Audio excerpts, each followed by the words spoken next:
What is up, everybody? Welcome to DFS by the Numbers. This is my Draftkings MMA picks video for UFC Kansas City, and we have a very fun and exciting 14-fight card coming our way Saturday, and looking forward to it. Before we get into it, if you guys could do me a favor, leave a like on the video, subscribe to the channel. If you guys want more content, check out dfsbythenumbers.com. That's where you'll find all my fighter stats, targets, projections, ownership projections, lineup optimizer, Discord, prize picks content, and much, much more. Check it out on dfsbythenumbers.com. Also check out prize picks. Use that code DFSBTN and get $50 instantly when you place your first $5 lineup. Whether it wins or loses, you'll get $50 instantly into your prize picks account. Check it out. Once again, code DFSBTN.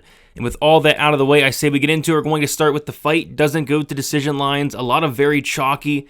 Fight doesn't go to decision lines, which means we should be getting a lot of finishes, and I would tend to agree. The first one up top, we got Ikram Alaskarov going against Andre Muniz, a fight that has been rescheduled. And yeah, we have Ikram actually at 9,700 here, Andre Muniz at 6,500.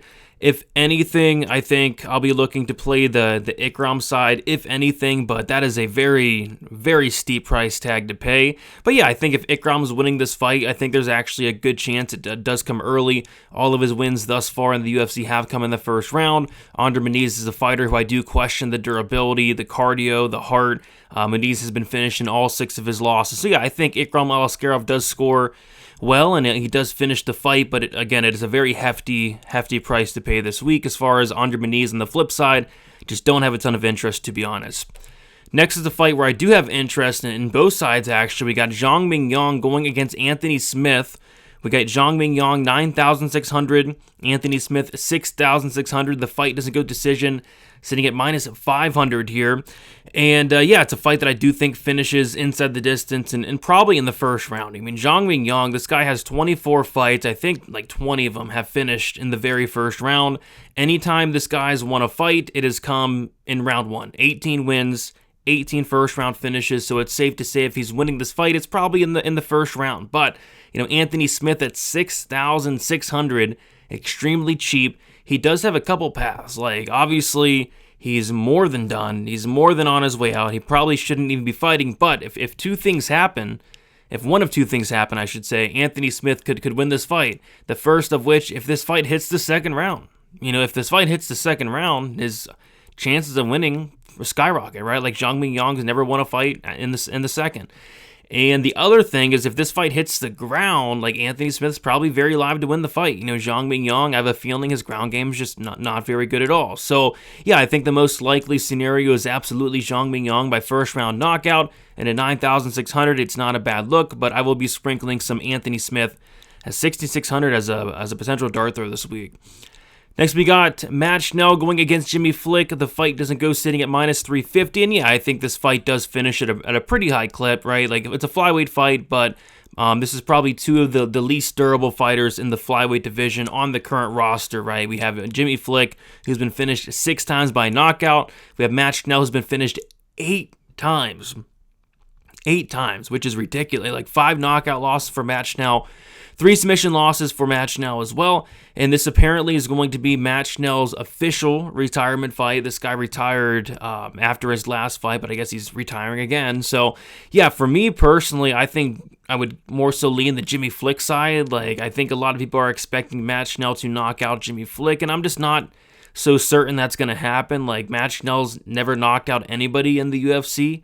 So, yeah, I mean, I think Jimmy Flick at 7,000 has a ton of interest for me, especially with money pouring in on Jimmy Flick throughout the week. I think he's plus 150 on the money line, but only 7,000 on DraftKings. So I like the Jimmy Flick side, but Matt Schnell, yeah, I mean, I think if Matt Schnell wins, he probably finishes as well. I like that savings on Jimmy Flick this week.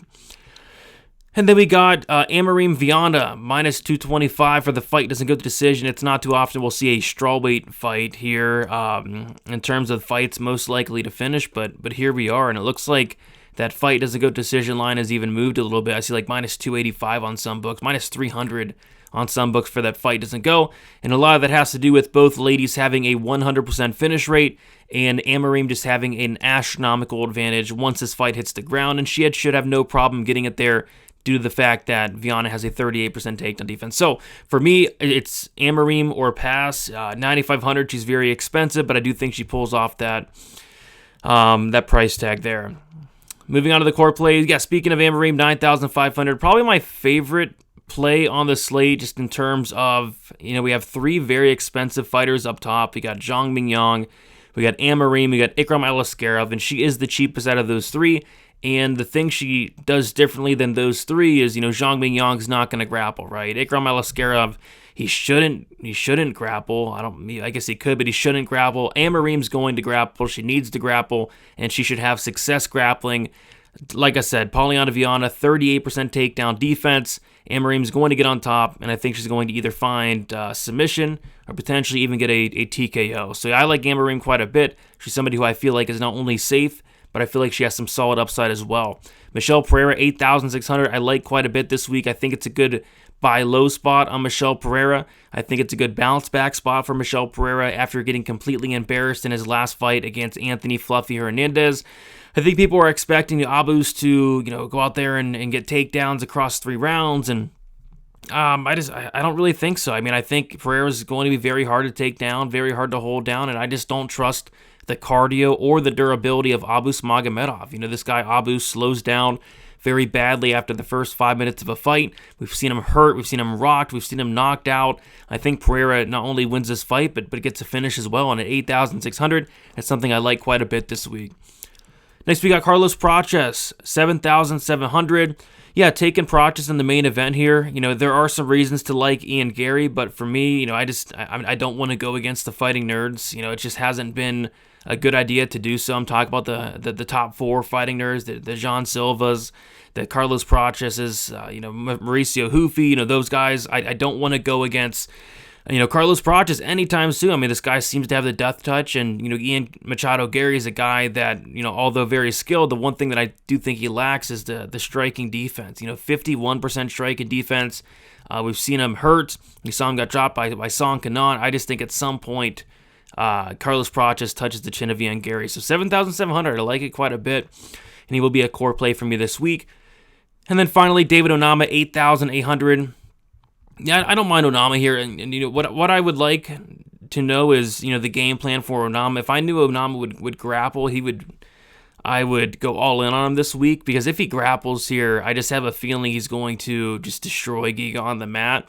But my concern is he kind of makes this a lot harder than it needs to be in strikes with Giga, and if he does that, he could even lose the fight. But yeah, I like the pressure, the power, the youth of Onama here. This guy hits like a truck, and like I said, if this fight hits the ground, he's a very good grappler, and Giga's ground game hasn't been tested much in the UFC, but when it has been tested, against even Calvin Kattar, kind of made it look easy on the ground. Austin Springer on the Contender Series. Like, if Onama gets on top, I think it's one-way traffic. So I guess it comes down to the game plan of Onama. You would think he grapples, but we'll have to see.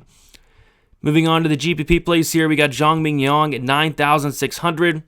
18 wins, 18 first-round finishes, going against a corpse and Anthony Smith. I think it's safe to say, Zhang Mingyang, KO1, is the most likely scenario. So for that reason, he's definitely in play for me this week. I do have a lot of concerns, but at the same time, he is, fighting Anthony Smith. So we'll see what happens. It's a very interesting fight, but a fight that I do think finishes under 1.5, probably in the first round as well.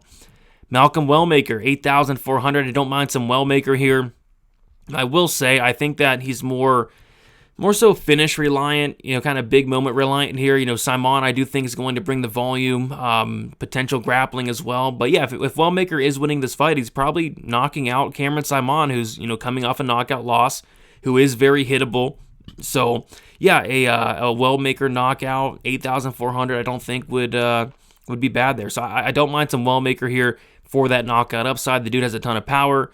Good accuracy as well, and Cameron Simon does block punches with his face. Next, we got Roberto Romero, 8,300. Yeah, I like Romero here. This is a guy that's taken some steam on the money line. He's now minus 135. This fight was a pick 'em earlier in the week, and I like his style. I think if anybody's going to get a finish in this fight, it's on the Romero side. I think if anybody's going to grapple in this fight, probably on the Romero side. And Romero's one of those guys that I don't think is the most skilled fighter, but he's just going to come forward the entire time. He's going to be very active, and I think he has all the upside in this matchup between these two. Romero Kwamba, I think Romero has that all the DraftKings upside, considering Timmy Kwamba just doesn't do anything. So yeah, Romero, 8,300, not a bad price tag, to be honest. And then Ian Machado Gary, 8,500. We got to throw him in there, right? Like 5-round fight. If he's winning this fight, that means he's probably grappling. If he's probably grappling, then he's going to score well. So yeah, Ian Gary, although I do think he gets knocked out, I can definitely picture a scenario in my head where he does go out there, he does get the grappling going, and potentially wins a decision over the course of 25 minutes, or potentially gets a late finish as well. So yeah, Ian Gary is definitely in play, although I am on the other side in Prochess. Moving on to the live dogs, John Castaneda, 8,000. Live dog for me just due to the fact that I would never play Chris Gutierrez on DraftKings ever. Like, Chris Gutierrez is just a terrible, terrible DraftKings play each and every time he fights, no matter who he fights. A very low volume, no grappling upside. So John Castaneda, has the volume upside here. If there's any wrestling at all, it's going to come from the John Castaneda side. So for that reason, I do have interest at 8,000. If he is able to get the wrestling going, the grappling going, we could see him score, decently. So yeah, good John Castaneda, not a bad live dog this week. Giga Chikadze, 7,400. I think it all comes down to how Onama approaches this fight. If Onama goes out there and strikes with Giga Chikadze for 15 minutes, Giga probably either wins a decision or even knocks Onama out. We've seen Onama hurt a lot in the UFC. We've seen him dropped, we've seen him wobbled, and Giga Chikadze is a very high-level striker. So I think it comes down to how Onama approaches this fight. If he does approach it in a sense that he's going to go out there and try to strike with Giga for 15 minutes, Giga's very, very, very live to win that fight and will be a live dog at 7,400. Next, we got Abu Smagomedov, 7,600. Although I do like Pereira quite a bit this week. If Abus is winning this fight, it's going to be with the grappling. We saw him go out there and take down Alves across 3 rounds. We saw him use the wrestling, the grappling against Bruno Ferreira. And that's kind of going to be his path here against Michel Pereira, right? If he wins this fight at 7,600, he's probably going to score well with that wrestling, that grappling. So although I do like Pereira quite a bit, Magomedov's path is one that will score well from a DraftKings perspective. And then lastly, Jimmy Flick at 7,000, I think is a very live dog this week. A lot of money has came in on him, which makes a lot of value at 7,000. Flick's a guy with an 88% submission, 88% submission rate. Matt Schnell's a guy that's been submitted multiple times. Matt Schnell's a guy that I just don't trust the durability. I don't trust the ability to fight out of any submissions whatsoever. It seems like anytime somebody attempts even a submission, no matter what it is, he just taps right away. So yeah, Jimmy Flick has a serious path to victory here, and I think is a very live dog at 7,000. As long as he does not get knocked out or caught in a submission. But yeah, I think Jimmy Flick's a very live dog. And then pump plays, kind of a dart throw here, Anthony Smith. I don't have a ton of faith in him, but I also don't have a ton of faith in the Zhang Mingyang being this big of a favorite. I mean, this is a guy in Zhang Mingyang who's been finished 5 times. Against very questionable competition. This is a guy in Zhang Mingyang who he hasn't seen a second round or hasn't won a fight outside of the first round. So yeah, I mean there's some reasons to like Anthony Smith. Anthony Smith's one of those guys that will kind of surprise you when you least expect it. So yeah, at 6,600, I don't mind a couple shots on Anthony Smith this week, although he could get brutally knocked out in round 1. And then the fades couple here, Joslin Edwards, 9,000, probably one of the easiest fades in history. I mean, 9,000 for Joslin Edwards with no grappling upside, no finish upside. Absolutely not. And then Chris Gutierrez, like I said, no matter who he's facing, it could be anybody. He's always a fade. He could be anybody. Always a fade, Chris Gutierrez. Always makes fights a lot closer than they need to be. Low volume, no finish upside, no grappling upside. Chris Gutierrez is a terrible DraftKings play. Always. Yeah, those are my 2 fades this week. And yeah, that's about it, guys. Thank you so much for watching. Should be a very interesting slate. It should be a card that we get a good amount of finishes. We have a lot of options to choose from, so can't wait to see how it all shakes out. If you guys could do me a favor, like on your way out, subscribe to the channel. If you do want to support me more, or if you want more content, check out dfsbythenumbers.com. That's where you'll find all my other content, DraftKings, betting, you name it, check it out there. And yeah, guys, best of luck for UFC Kansas City. We'll talk to you soon. See you.